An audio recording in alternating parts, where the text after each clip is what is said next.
ನಮಸ್ಕಾರ ಸ್ನೇಹಿತರೆ, DVG rail fan ಚಾನೆಲ್ಗೆ ಮತ್ತೆ ಸ್ವಾಗತ. ಇಂದಿನ ವಿಡಿಯೋದಲ್ಲಿ ನಾವು ಕರ್ನಾಟಕದಲ್ಲಿ ಪ್ರಸ್ತಾವಿತ ಶಿವಮೊಗ್ಗ ಶಿಕಾರಿಪುರ ರಾಣಿಬೆನ್ನೂರು ಹೊಸ ರೈಲು ಮಾರ್ಗ ಯೋಜನೆಯ ಮಾರ್ಚ್ 2026ರ ಇತ್ತೀಚಿನ ಅಪ್ಡೇಟ್ ಅನ್ನು ನೋಡೋಣ. ಈ ರೈಲು ಯೋಜನೆ ಬಹಳ ಮಹತ್ವದ್ದಾಗಿದೆ, ಏಕೆಂದರೆ ಇದು ಮಲೆನಾಡು ಪ್ರದೇಶ ಮತ್ತು ಉತ್ತರ ಕರ್ನಾಟಕದ ನಡುವಿನ ರೈಲು ಸಂಪರ್ಕವನ್ನು ಸುಧಾರಿಸುವುದರ ಜೊತೆಗೆ ಪ್ರಯಾಣಿಕರ ಸಂಚಾರ ಮತ್ತು ಸರಕು ಸಾಗಣೆಗೆ ಸಹಾಯ ಮಾಡಲಿದೆ. ಈಗ ಯೋಜನೆಯ ವಿವರಗಳು ಮತ್ತು ಪ್ರಸ್ತುತ ಪ್ರಗತಿಯನ್ನು ನೋಡೋಣ. ಯೋಜನೆಯ ಅವಲೋಕನ.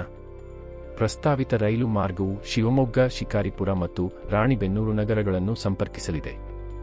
ಈ ರೈಲು ಮಾರ್ಗದ ಒಟ್ಟು ಉದ್ದವು ಸುಮಾರು 96 ಕಿಲೋಮೀಟರ್ ಇರಲಿದೆ ಎಂದು ನಿರೀಕ್ಷಿಸಲಾಗಿದೆ.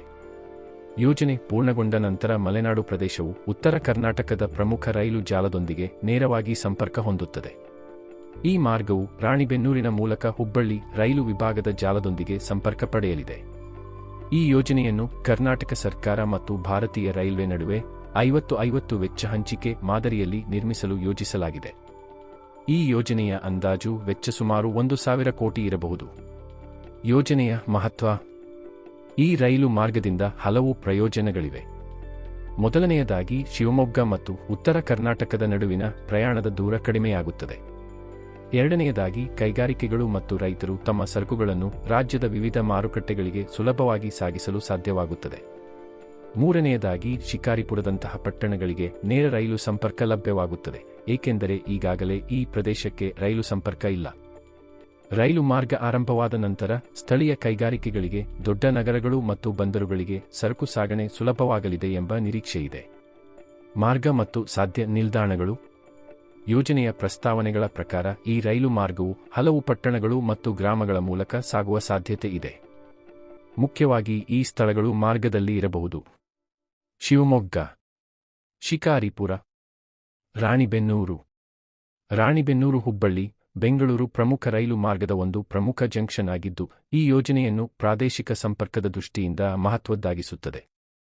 ಮಾರ್ಚ್ 2026 ಯೋಜನೆಯ ಸ್ಥಿತಿ. ಈಗ ಮಾರ್ಚ್ 2026ರ ಪ್ರಸ್ತುತ ಅಪ್ಡೇಟ್ ನೋಡೋಣ. ಈ ಯೋಜನೆ ರಾಷ್ಟ್ರೀಯ ರೈಲು ಮೂಲಸೌಕರ್ಯ ಕಾರ್ಯಕ್ರಮದ ಅಡಿಯಲ್ಲಿ ಅನುಮೋದನೆ ಪಡೆದಿದೆ.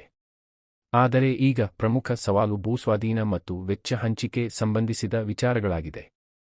ಈ ಸಂಪೂರ್ಣ ರೈಲು ಮಾರ್ಗಕ್ಕೆ ಸುಮಾರು 559 ಹೆಕ್ಟೇರ್ ಭೂಮಿ ಅಗತ್ಯವಿದೆ. ಇದುವರೆಗೆ ಸುಮಾರು 226 ಹೆಕ್ಟೇರ್ ಭೂಮಿ ಸ್ವಾಧೀನಗೊಂಡಿದೆ, ಉಳಿದ ಭೂಸ್ವಾಧೀನ ಇನ್ನೂ ಪ್ರಗತಿಯಲ್ಲಿದೆ. ಈ ಕಾರಣದಿಂದ ಸಂಪೂರ್ಣ ಪ್ರಮಾಣದ ನಿರ್ಮಾಣ ಕಾರ್ಯ ಇನ್ನೂ ಆರಂಭವಾಗಿಲ್ಲ. ಉಳಿದ ಭೂಮಿ ರೈಲ್ವೆಗೆ ಹಸ್ತಾಂತರವಾದ ನಂತರವೇ ಪ್ರಮುಖ ನಾಗರಿಕ ಕಾಮಗಾರಿಗಳು ಆರಂಭವಾಗಬಹುದು ಎಂದು ಅಧಿಕಾರಿಗಳು ತಿಳಿಸಿದ್ದಾರೆ. ಕರ್ನಾಟಕ ಬಜೆಟ್ ಬೆಂಬಲ.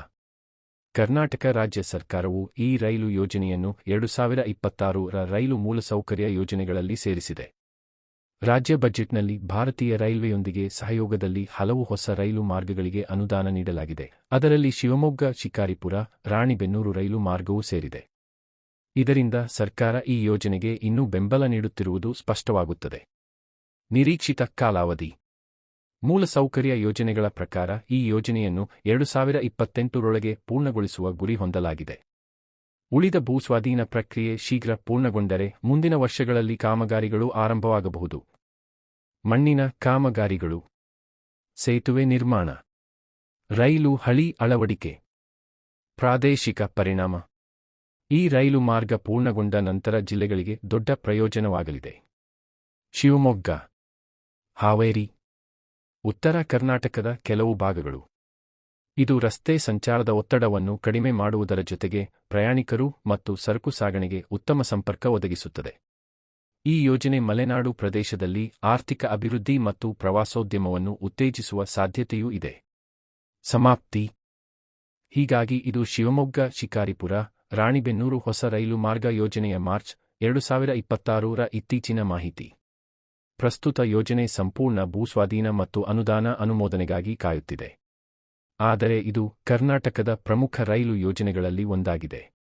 ಈ ಸಮಸ್ಯೆಗಳು ಬೇಗ ಪರಿಹಾರವಾದರೆ ಮುಂದಿನ ವರ್ಷಗಳಲ್ಲಿ ನಿರ್ಮಾಣ ಕಾರ್ಯ ಆರಂಭವಾಗಿ ಈ ಪ್ರದೇಶಕ್ಕೆ ಹೊಸ ರೈಲು ಸಂಪರ್ಕ ಲಭ್ಯವಾಗುವ ಸಾಧ್ಯತೆ ಇದೆ.